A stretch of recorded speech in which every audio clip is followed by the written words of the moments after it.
The two South Africans who were released from captivity by Somali pirates last week have arrived at Joburg's OR Tambo International Airport.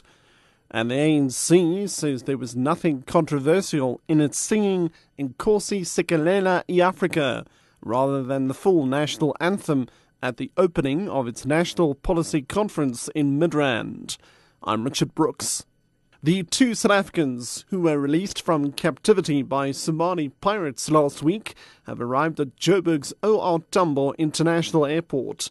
Debbie Karlitz and Bruno Pellizzari were held hostage for 20 months. They were abducted while sailing along the East African coast in a yacht in 2010.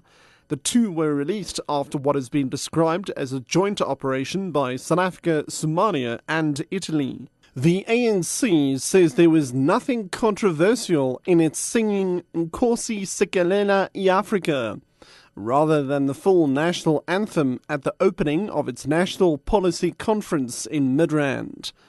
Several political parties have criticised the ANC for leaving out the English and Afrikaans verses of the anthem. Parliamentary Whip Matola Motshekga. The anthem had to change, and it changed to accommodate unity in diversity. But when you accommodate other people, it doesn't mean that you must forget where you come from.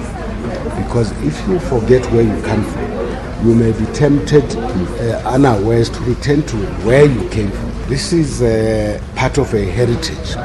We can't obliterate this heritage because we draw our strength from that heritage. But our heritage is not in conflict with our vision of the new South Africa that is inclusive and cohesive.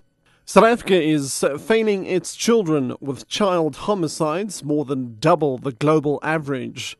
Special scientist at the Medical Research Council, Shanaz Matthews, says according to stats of 2009, 3 children are killed in South Africa every day.